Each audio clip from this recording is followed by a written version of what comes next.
پیر صاحب پہلے تو بتائیں، کافی مصروفیت ہوگی آپ کی، رمضان میں سلسلے کافی چل رہے ہیں آپ کے، تو کس طریقے سے مینیج کرتے ہیں؟ اعوذ باللہ من الشیطان الرجیم، بسم اللہ الرحمن الرحیم۔ میں آغاز اللہ پاک کی آیہ مبارکہ سے لوں گا کہ اللہ تعالیٰ ارشاد فرماتے ہیں کہ وَلْتَكُن مِّنكُمْ أُمَّةٌ يَدْعُونَ إِلَى الْخَيْرِ وَيَأْمُرُونَ بِالْمَعْرُوفِ وَيَنْهُونَ عَنِ الْمُنكَرِ وَأُولَٰئِكَ هُمُ الْمُفْلِحُونَ، کہ چاہیے کہ تم میں سے ایک جماعت ایسی ہو جو بھلائی کی ترغیب دے، نیکی کی طرف بلائے اور منکرات سے روکے، اور وہی لوگ فلاح پانے والوں میں سے ہیں۔ یہ جو آپ نے سوال کیا کہ مصروفیت کے دن گزر ہیں، تو ہمارے لیے جو رمضان شریف کا مہینہ ہے یہ عید کا سماں ہوتا ہے، تو الحمدللہ یہ ہمارے لیے ہر روز عید ہوتی ہے، ایک اچھی خاصی تعداد میں لوگ ہمارے پاس موجود ہوتے ہیں، اور ہمیں بڑا ہم اللہ کا شکر ادا کرتے ہیں کہ ہمیں ان کے ساتھ بیٹھ کر روزہ کھولنے کی توفیق نصیب ہوتی ہے، اور اس میں کوئی تفریق نہیں ہوتی۔ جس طرح آج آپ ہمارے ساتھ موجود ہیں اور انشاءاللہ افطاری تک ساتھ چلیں گے، تو آپ بھی انشاءاللہ اسی دسترخوان کا حصہ بنیں گے جس دسترخوان کا حصہ وہ غریب لوگ بنتے ہیں۔ بے شک۔ تو آپ کے لیے نہ کوئی اسپیشل چیز آئے گی اور نہ میرے کھانے کے لیے کوئی اسپیشل چیز آئے گی، ہم انشاءاللہ ایک ہی دسترخوان کا حصہ بنیں گے۔ تو یہ اللہ تعالیٰ نے ہمیں بڑی توفیق بخشی ہے کہ ہم اس نیکی کی ترغیب دے بھی رہے ہیں اور اس نیکی پر عمل پیرا بھی ہیں۔ بے شک، ماشاء اللہ سے پیر صاحب، یہ توفیق ہر کسی کو عطا نہیں ہوتی، خوش قسمت ہوتے ہیں وہ لوگ، اور آپ ماشاء اللہ سے خوش قسمت ہیں کہ اللہ نے آپ کو یہ توفیق عطا فرمائی ہے۔ آپ یہاں پہ ڈیلی اہتمام کرتے ہیں افطاری کا، کتنے حضرات ہوتے ہیں، کتنے لوگ ہوتے ہیں جو یہاں پہ آ کے مستفید ہوتے ہیں؟ یہ تعداد بڑھتی گھٹتی رہتی ہے، اس کا کوئی ایک کنفرم اماؤنٹ نہیں ہوتی لوگوں کی۔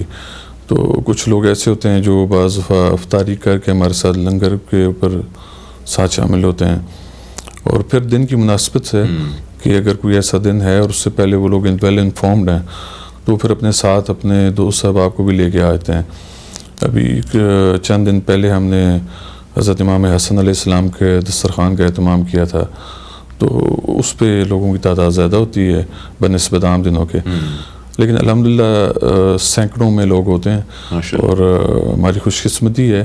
اور میں اکثر جو اپنے خادمین جو ان کو سرو کرتے ہیں، اللہ تعالیٰ ان کو بھی اس کا اجر دے، تو میں ان سے کہتا ہوں کہ ان لوگوں کو بڑے ادب سے بات کیا کرو، یہ جو بیٹھتے ہیں، یہ نہ سمجھا کرو کہ ہم ان پہ احسان کر رہے ہیں، یہ سمجھو کہ یہ ان کا اور اللہ کا ہم پر احسان ہے کہ یہ لوگ ہمارے دسترخوان کا حصہ بنتے ہیں۔ تو الحمدللہ باعزت طریقے سے ہم ان کو نشست پر بٹھا کے اپنے ساتھ افطاری کراتے ہیں۔ بہت خوب، بہت خوب، ماشاءاللہ، اللہ پاک قبول فرمائے۔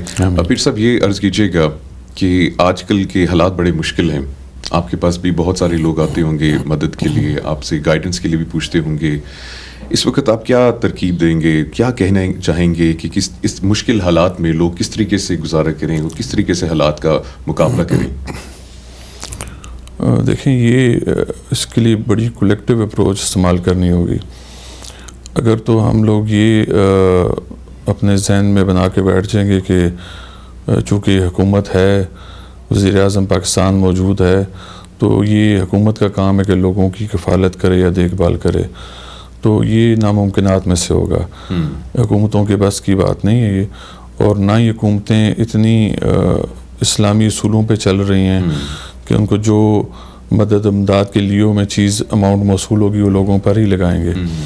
دیکھیں، ابھی جیسے بہت اچھی اسکیم ہے، آٹا لوگوں میں تقسیم کیا جا رہا ہے، لیکن بڑی عام سی بات ہے کہ ہمارے جو بجلی کے بل ہیں وہ گھروں میں پہنچ جاتے ہیں، تو یہ آٹا بھی گھروں میں پہنچانا چاہیے۔ تو یہ تھوڑی سی میں سمجھتا ہوں کہ ان کو چاہیے، جس نے بھی پلان کیا ہے، اس کو فارمولیٹ کیا ہے، ان کو چاہیے اس کی از سر نو تشکیل کریں اور دیکھیں کہ لوگوں کو گھروں میں پہنچائیں، وہ زیادہ بہترین عمل ہوگا۔ تو جو میں بات کولیکٹیو اپروچ کر رہا تھا، وہ ایسے کہ صرف حکومت کو نہیں دیکھنا ہوگا، ہر گلی محلے میں 2-4 اچھے لوگ موجود ہوتے ہیں جن کو اللہ تعالیٰ نے عطا کیا ہوتا ہے، تو یہ ان کا کام ہے کہ وہ اپنے اس محلے کی بیس پہ چلیں۔ میرے پاس چند دن پہلے ایک صاحب آئے تو انہوں نے کہا کہ وہ کسی آؤٹ سائڈ ایریا کے تھے، تو انہوں نے کہا جی ہمارے علاقے میں معاملات ایسے ہیں، تو آپ کچھ ادھر ٹیم لوگوں کے لیے کچھ ایسا کریں گے؟ تو میں نے کہا ہمارے دین میں اول خیش اور بعد درویش کا حکم ہے کہ آپ سب سے پہلے اپنے ارد گرد کے لوگوں کو دیکھنا ہے۔ میں کہا میں ابھی ان لوگوں سے فارغ نہیں ہوا کہ میں تمہارے اس ایریے میں آؤں. تو میں ان سے پوچھا کیا تمہارے علاقے میں کوئی چند لوگ بھی ایسے نہیں ہیں؟ کہتا ہے وہ لوگ بڑے اچھا ہے اپنے اہتمام سے اپنی زندگی گزاریں لیکن اس طرف توجہ نہیں ہے. تو یہ جو لوگ موجود ہیں ہر علاقے میں جن کو اللہ تعالیٰ نے ان چیزوں سے نوازا ہوا ہے. میں نے لاسٹ ٹائم ایک بیان یہاں پر کیا, اگر کوئی موقع ملا تو آپ کو کاپی اس کی پیش کریں گے. میں نے اس میں لوگوں سے کہا کہ نیکی کی ترغیب دیتے ہوئے میں نے کہا آپ اس طرح کریں, آپ ڈیلی باجماعت نماز بھی ادا کرتے ہیں, روزہ بھی رکھ رہے ہیں, آج کل دیگر عبادات بھی کرتے ہیں, تو آپ ایک کام کریں کسی نیکی کر کے نا پھر رات کو سو کے دیکھیں تو آپ کو نیند میں بڑا واضح فرق نظر آئے گا. الحمدللہ میں اللہ کی ذات کا لاکھ لاکھ شکر ادا کرتا ہوں کہ چاہے کوئی چھوٹی موٹی بیماری عذر بھی ہو, اللہ تعالیٰ نے ایسی نیند عطا کی کہ جب بستر کے ساتھ کمر لگتی ہے تو اللہ تعالیٰ نیند عطا کرتا ہے. تو یہ میں سمجھتا ہوں کہ یہ اس میں میرا کوئی کمال نہیں ہے, اس میں صرف کمال یہ ہے کہ میں اللہ کی مخلوق کا جتنی میری بساط ہے اس کے مطابق خیال کرتا ہوں. تو شاید اسی خیال کی وجہ ہے کہ اللہ تعالیٰ نے اچھی نیند سے بھی نوازا ہے, اچھی اولاد سے بھی نوازا ہے, اور دیگر معاملات بھی اللہ تعالیٰ نے, اللہ کا شکر ہے کہ لاکھ لاکھ شکر ادا کرنے کام ہے. تو یہ کولیکٹیو اپروچ کو لے کے چلنا پڑے گا. مخیر حضرات کو سامنے آ کے آپ یہ نہ کریں کہ آپ ہر گھر کی غربت دور کریں. دیکھیں غربت پیدا اللہ نے کی ہے, برائی پیدا اللہ نے کی ہے, آپ اس سے جان چھڑا نہیں سکتے, آپ اس کو ختم نہیں کر سکتے. صرف آپ کو یہ کہا گیا کہ آپ کہہ دیں کہ قل اعوذ برب الفلق من شر ما خلق, کہ میں صبح کے رب کی پناہ مانگتا ہوں ہر اس شر اور برائی سے جو اس نے پیدا کی. اللہ نے انسان کو کہا ہی نہیں کہ آپ نے ختم کر دینی ہے, غربت کو ختم کرنا ہے, لوگوں کو امیر کرنا ہے, غریب تمام ختم ہو جائیں گے. یہ اللہ کا ایک نظام, اللہ کا وضع کردہ نظام ہے, اس سے اسی نہ چلیں. آپ غربت ختم نہیں کر سکتے لیکن آپ ایسا کر سکتے ہیں کہ غریب اس غربت کی وجہ سے مرے نہیں. جیسے آپ نے پچھلے دنوں ایک واقعہ شاید آپ کے نوٹس میں آیا نہیں ہے کہ ایک صاحب نے اپنے بیوی بچوں سمیت خودکشی کر لی اور ان کے پاس کوئی مینز نہیں تھے اپنے سروائیول کے, تو تنگ آ کر اس نے خودکشی کی. تو جب ایسا کوئی شخص خودکشی کرتا ہے تو وہ گناہ اس کے حصے میں نہیں لکھا جائے گا, یہ اہل علاقہ کے حصے میں لکھا جائے گا. کیونکہ اگر اس علاقے میں مخیر حضرات موجود تھے اور ان کے ہوتے ہوئے ایک شخص اس قسم و پرسی کے عالم میں مرتا ہے کہ اس کو اپنے بچے بھی ذبح کرتا ہے, تو یہ سارا برڈن ان لوگوں پہ جائے گا. یہ آپ دیکھیں جو پرانے زمانے میں حضور الاسلام کے دور سے پہلے جو قومیں برباد ہوئی ہیں وہ نماز نہ پڑھنے پہ تو نہیں ہوئی, وہ حج ادا کرنے پہ کسی اور عبادت پہ نہیں ہوئی. اس ٹائم تو حج والے معاملات شاید نہیں تھے. تو ان کے اوپر جو عذاب ہے وہ اسی وجہ سے ہے کہ وہ حقوق العباد والا معاملہ نہیں تھا, کہ وہ نیکی کا عمل نہیں تھا, اور وہ خود تنہا عیاشیوں میں پڑے رہتے تھے, تو عام بیچارہ غریب تڑپ تڑپ کے مارتا تھا. تو اللہ تعالیٰ نے پھر ایسی قوموں کے اوپر عذاب بھیجا. تو اگر آج ہمیں بھی کچھ لگے نا کہ ہمارے معاملات ٹھیک نہیں چل رہے, یہ ٹورڈز عذاب جا رہے ہیں, تو پھر ہمیں چاہیے اپنے گریبانوں میں جا کے, بجائے اللہ سے ڈائریکٹ گلہ کرنے کے, سب سے پہلے گریبان میں جا کے دیکھیں کیا جو پیٹرن اللہ تعالیٰ نے ہمیں دیا تھا ہم اس کے مطابق ہیں بھی یا نہیں. ایسا قطعاً نہیں کہا گیا کہ آپ اپنی ساری دولت اٹھا کے غریبوں میں تقسیم کر دیں. حضور الاسلام کا فرمان موجود ہے کہ اپنی اولاد کو مرنے سے پہلے غنی کر کے مرو, یعنی ان کے لیے اتنا مال و سباب ہو کہ اپنے سروائیول کر لیں. اور اللہ تعالیٰ نے بھی کہا یہ نہ ہو کہ تم اپنے مالوں میں سے, قرآن میں کہ اپنے مالوں میں سے اس قدر خرچ کر دو کہ کل مجھے کہو کہ جی ہم نے تیری راہ میں خرچ کیا, یعنی کہ اپنے لیے کچھ رکھ چھوڑو.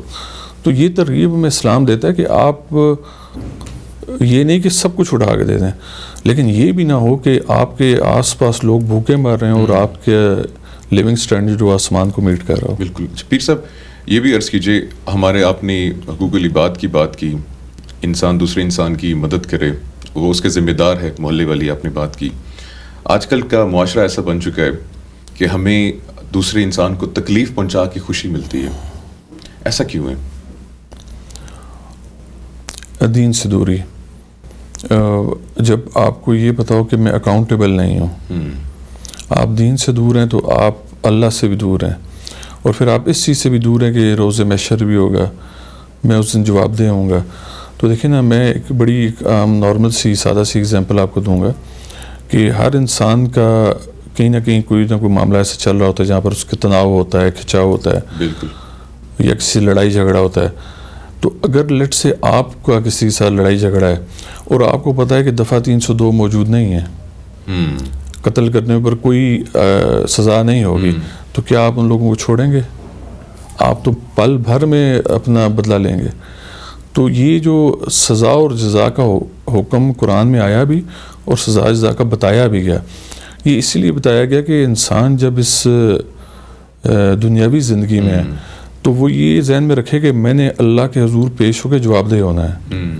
تو اگر آپ واقعی میں اللہ پہ ایمان رکھتے ہیں تو آپ کو یہ پتہ بھی ہے اس کے سامنے جواب دہ ہونا ہے, تو پھر کس طریقے سے آپ کسی کو مار سکتے ہیں ناحق؟ بالکل, سیلف ڈیفینس میں تو اجازت ہے, لیکن ناحق آپ کیسے کر سکتے ہیں؟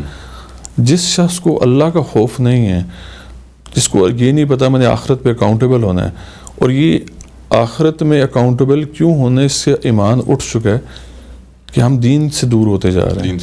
تو جب ہمارا دین ہماری زندگیوں کا حصہ بن جائے گا تو آپ دیکھیں خود لوگ رسپانسبل ہو جائیں گے. آپ کو ہوم ورک ملا ہوا ہے اور استاد آپ کو پوچھ نہیں رہا کہ بھئی آپ کر کے لائیں یا نہیں لائے, تو آپ وہ روز بیچارہ دیتا رہے گا, آپ نہیں کریں گے.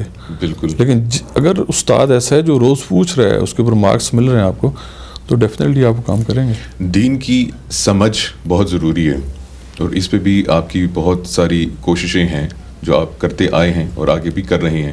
ان کوششوں کے بارے میں بتائیں. حضور نبی کریم صلی اللہ علیہ وسلم کا فرمان شان ہے کہ وَمَن يُرِيدُ اللَّهُ بِهِ خَيْرًا يُفَقِّهُ فِي الدِّينِ, کہ اللہ جس سے بھلائی کرتا ہے اسے دین کی سمجھ عطا کرتا ہے. اور اس کو قرآن کریم نے ایسے لکھا ہے کہ الف لام میم ذالک الکتاب لا ریب فیہ ھدی للمتقین, اس کتاب میں کچھ شک نہیں, پرہیزگاروں کے واسطے ہدایت ہے. تو یہ جو دین کی سمجھ ہے نا, ایک تو اللہ تعالیٰ نے بتا دیا کہ یہ جو ہدایت نامہ میں نے بھیجا ہے قرآن کی صورت میں, یہ صرف سمجھ ان کو آنا ہے ہدایت کے طور پہ جو متقی اور پرہیزگار ہیں, یعنی کہ لٹمس ٹیسٹ ہے. اب یہ سوچ لیں کہ جن کو دین کی سمجھ نہیں آ رہی, اس کا مطلب ہے اللہ ان سے بھلائی نہیں کر رہا.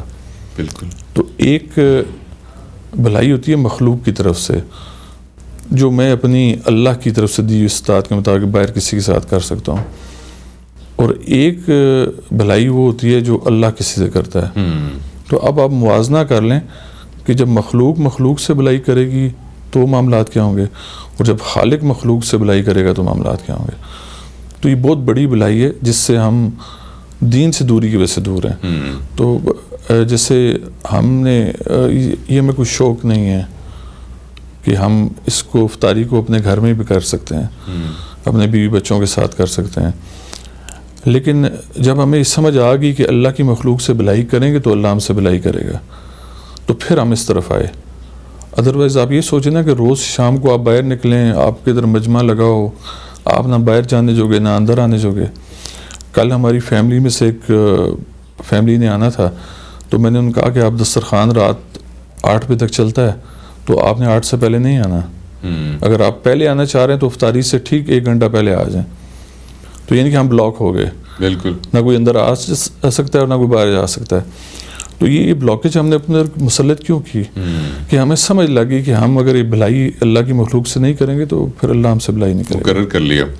آپ نصاب کے بارے میں بھی کام کر رہے ہیں اور قرآن پاک کی جو ٹرانسلیشن اسپیشلی جو اردو زبان میں ہے, چاہتے ہیں کہ یہ جو جتنے بھی اسکولز کالجز یونیورسٹیز میں جو ہے اس کی تعلیم دی جائے. اس پہ آپ میرے خیال سے کام کر رہے ہیں آلریڈی, یہ کہاں تک پہنچا ہے؟ یہ سب سے پہلے تو ایک بڑی میرے لیے المیہ کی بات تھی.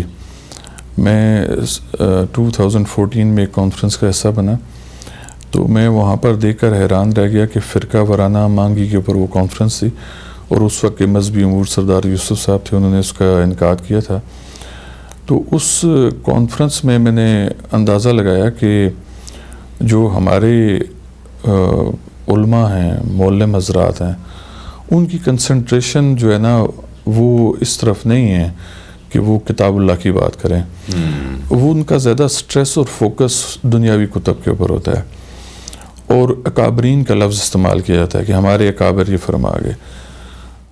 اور اگر وہی اکابرین کا سٹیٹمنٹ اگر قرآن کے اگینسٹ آ جائے تو وہ اکابرین والے کو کہتے ہیں کہ یہ ٹھیک ہے، کیونکہ اکابرین ایسے کیسے ہو سکتا ہے غلط کریں، اللہ، یعنی کہ حد یہاں تک تھی. تو میں نے اس میں وٹنس کیا اس چیز کو.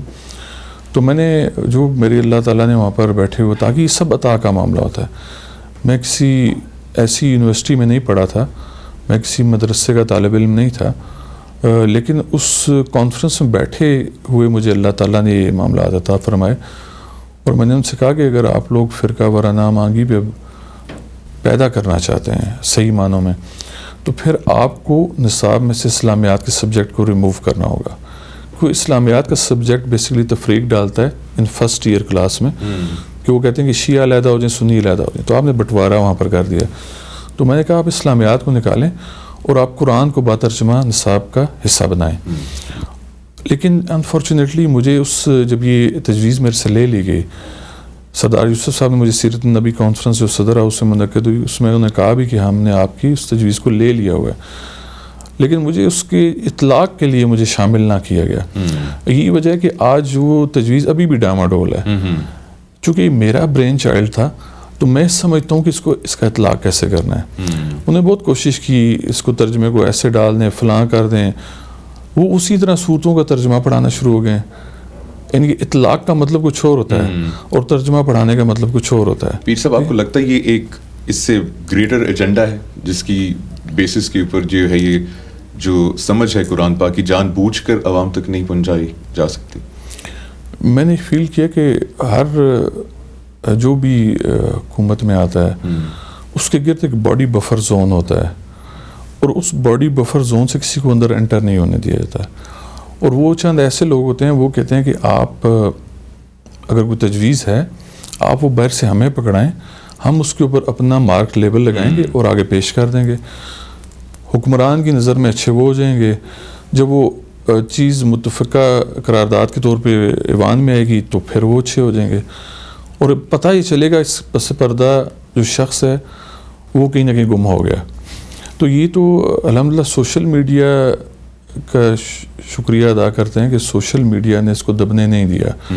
ادروائز اگر دوسرا الیکٹرانک میڈیا ہوتا تو شاید ہم کسی حد تک پیچھے رہ جاتے. لیکن یہ اللہ کا بڑا کام. ویسے بھی اللہ تعالیٰ کی ذات جب کسی کو اٹھانا چاہے تو کوئی اسے نیچے دبا نہیں سکتا. بے شک. تو اس تحریک کا آغاز میں نے کر دیا. پھر میں نے اس کو علی محمد خان صاحب کے ذریعے متفقہ قرارداد کے طور پر منظور کرایا. ماشاءاللہ. لیکن انہوں نے بھی یہ جو ترا نہ اپنے پاس رکھا، نہ میرے سے رابطہ کیا گیا، اور نہ ہی انہوں نے کسی موقع یا پلیٹ فارم پہ کہا کہ ہاں واقعی اس شخص کی طرف سے مجھے خط موصول ہوا تھا. تو یہ چند چیزیں ایسی ہیں کہ جب آپ آئیڈیا جنریٹ کرنے والے کو دیکھیں، یہ جو سر الفرڈ ایڈیسن تھا جس نے بلب ایجاد کیا تھا، اگر حکومت ایک کام کرتی اس سے فارمولا لے لیتی اور اسے کہتی بھائی جاؤ کام کرو، تو آج آپ ان روشنیوں میں نہ بیٹھے ہوتے. نہیں ہوتے. لیکن ان کی حکومت نے یہ کیا کہ جو موجد تھا، جس کے ذہن میں چیز آئی، جس کا برین چائلڈ تھا، انہوں نے اس کو پس پش نہیں ڈالا، اس کو ساتھ لے کے چلے، اس کا لیونگ سٹینڈرڈ بھی اوپر کیا، اور ساتھ ہی ساتھ ان تمام روشنیوں سے وہ آگاہ بھی ہو گئے. تو جب تک یہ چیز نہیں ہوگی اس باڈی بفر زون کو ختم نہیں کیا جائے گا. اور جو ایک چیز آپ نے ایجنڈے کی بات کی، اس میں یہ ہے کہ اس سے ہماری مخالفت بہت بڑھتی ہے. ہمارے پیچھے ایک فریم لگا ہوا ہے واعتصموا بحبل اللہ کا. تو یہ جو میں نے بات کی نا، یہ واعتصموا بحبل اللہ والی ہے کہ اللہ کی رسی کو مضبوطی سے پکڑے رکھو. اب یہ سوچیں کہ جو آلریڈی سے پہلے سے بٹوارے کر کے بیٹھے ہوئے ہیں، کیا یہ ہماری بات ان کو ہضم ہوگی؟ وہ پچھلے 75 سال 100 سال سے کار فرما ہیں. تو ایسے میں ہماری تجویز کو آگے آنے دیا جائے گا؟ کیا قرآن کے اطلاق کو ویسے ہونے دیا جائے گا جیسے ہم چاہتے ہیں؟ اگر ویسے ہونے دیا جائے تو بالکل نہیں دیا جائے گا، اور تمام فرقوں کی نفی ہو جائے گی.